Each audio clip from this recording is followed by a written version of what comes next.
Hi everyone, this is Ileana, and I've realized that I haven't been telling you my name, so I will do my best to remember to do that with each video from now on.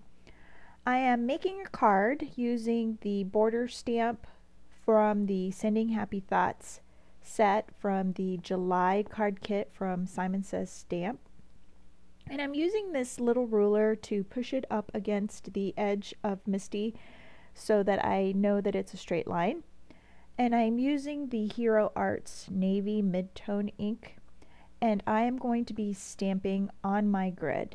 I do use my grid paper quite a bit. It's inexpensive, and it's easy to line things up with. You just have to be careful that your grid squares are straight on there, but if you're just using it for scratch paper, no worries. It just keeps the ink off your foam pad insert.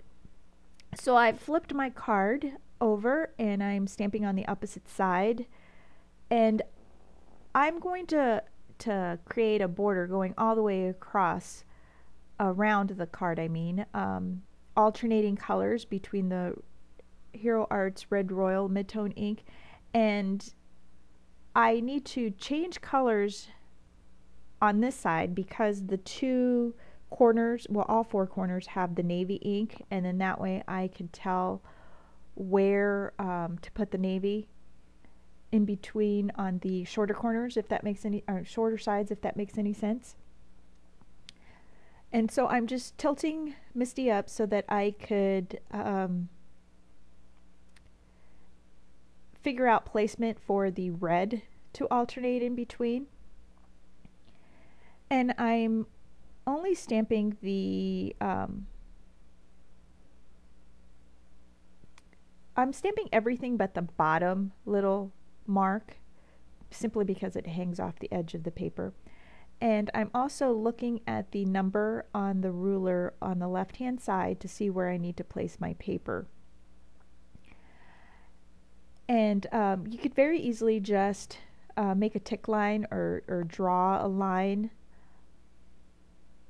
under your cardstock so that you can just, line it up with that. And I do that on the two shorter sides. And so now that I have my red down, I can put the red on the two shorter sides, and then I can go back and put the navy in between. And I'm just cleaning off my stamp here. And I'm just lining it up with the top of the stamp image that's on the grid. And I'm only inking up the part of the stamp that's going to make contact with my cardstock.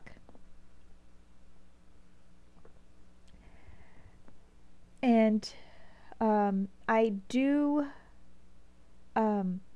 like using this for my borders because I find it very hard to stamp straight borders freehand, so I do like using M.I.S.T.I for this. I did draw a line on this one to help me with the placement of my card. You could very easily do the numbers or the tick lines from the ruler on the left, but I just found it was easier just to draw a line.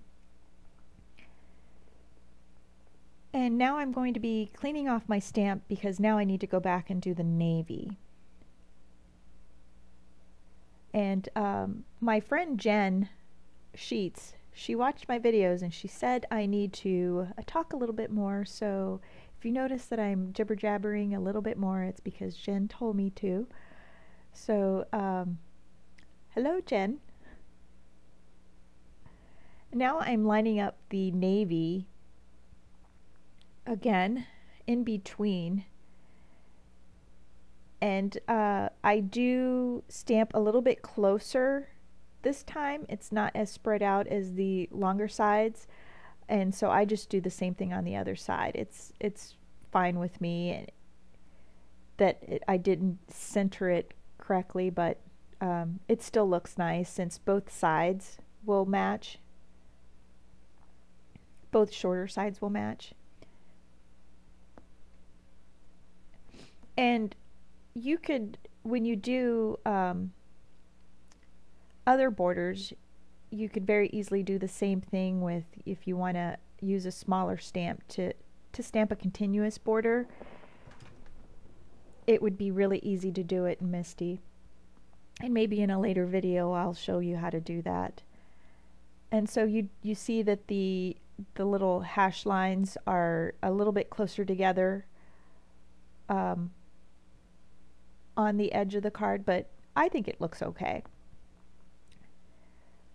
So I've just cleaned off my stamp, and I will be moving on to the sentiment, and I will be using the sending sentiment from the same stamp set. And what I'm doing is that I'm just drawing a line all the way around. That way I could use the grid lines to line up the stamp.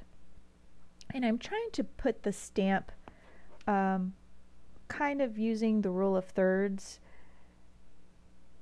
And since the word sending isn't in a straight line, you don't really need to worry about it. But I tried to find some kind of a reference point to try to make it look pleasing to the eye. And so I'm stamping in the same navy, and you just want to make sure that the card is wedged into the corner. That way you can re-ink if you need to.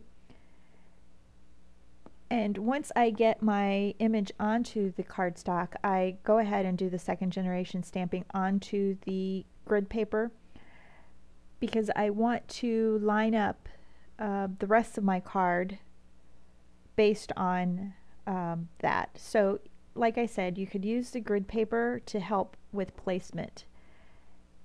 And now I'm lining up the lots of love that comes in the stamp set. It's really cute because there's other little phrases that you could use with the sending. There's sending lots of love, there's prayers in love, and there's happy thoughts. And it's a really cute stamp set. You could also, incidentally, you could save your grid paper so that if you would like to remake this card, you could just use that grid paper as a map for placement, and then you would just simply line up your stamps with the stamped image that's on your grid paper. So just if you take the time to stamp onto your grid paper, you can just file that away and you can go back and make that, and you know exactly where you need to put your stamps for another card.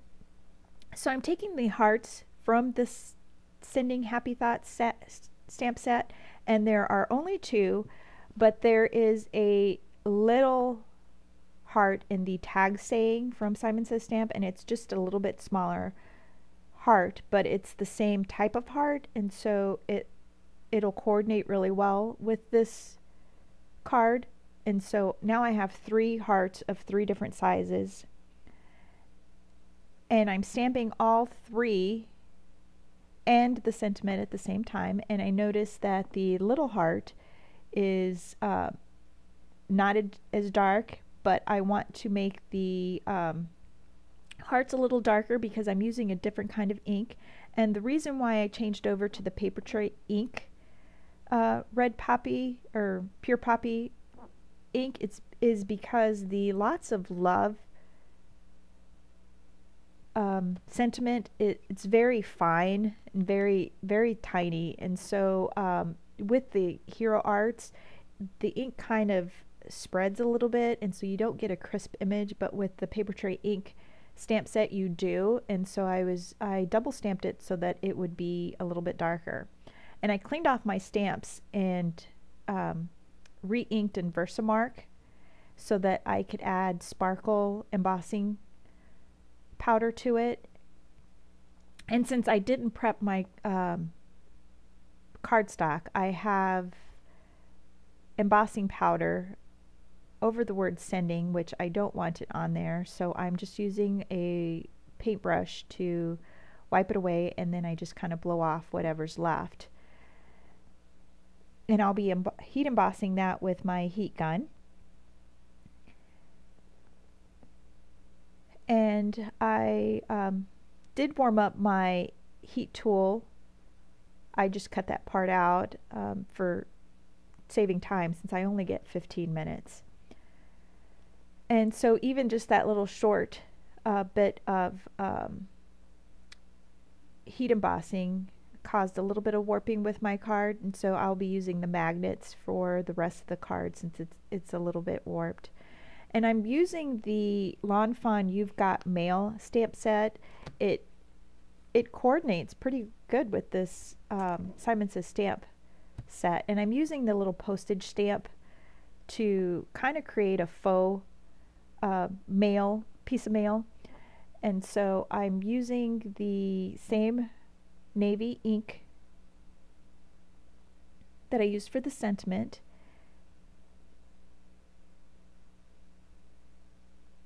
and then I'm using the cancellation mark that comes in this stamp set. I think that's what it's called. And I'm trying to save some time by stamping both images, but I can't get the little squiggle line close enough to my liking, and so I just decide to stamp it separately. And I don't want it to be as dark as the hearts. It'll be a little distracting, so I stamp off, and then I do second generation stamping so that it's more of a faded color, just like you get in your postage, in your regular mail. So I'm lining up the little squiggle line, and I'm going to do the same thing, second generation stamping. So you just stamp, you just ink up like normal, and then you stamp once, and then stamp again, and you get that little bit of a faded look. And now to embellish the card, I've taken the 3 little envelopes that come in the stamp set, and there's actually 4, but I only use 3. And I'm just lining up. You don't need to line it up or anything, but just to conserve paper, I have a piece of scratch paper. Not scratch paper, it's a piece of scrap paper, which is the Paper Tray Ink Stamper Select. And I like this cardstock because it's thick, and so the embellishments won't look as flimsy, and they have a good feel to them once you put them on your card. And so I'm just stamping them with the Paper Tray Ink Pure Poppy, the True Black ink. And I've just taken my black Copic marker, and I'm just lining the edge of the card so that it looks more like a store-bought embellishment. That way you don't see the white on the edge, which would be okay since you're putting it on a white cardstock. So I'm just positioning my embellishments on there, but first I decide to adhere my card front, and I did put some foam adhesive onto the back, just to kind of, I did put a lot of it on there so that it would flatten out the card a little bit, and I just cut it into thin strips. Now I'm using the same foam adhesive to put behind 2 of the envelopes, and one is going to be flat. I could have stamped it onto the card itself, but I didn't think of it. I thought I would braise them all up, and I decided last minute to let it be flush. And so I'm just tucking in the big envelope into the crook of the S.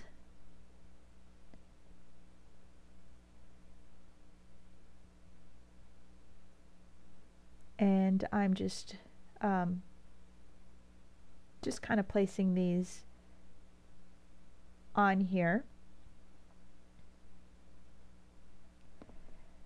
And I think I'm just about done.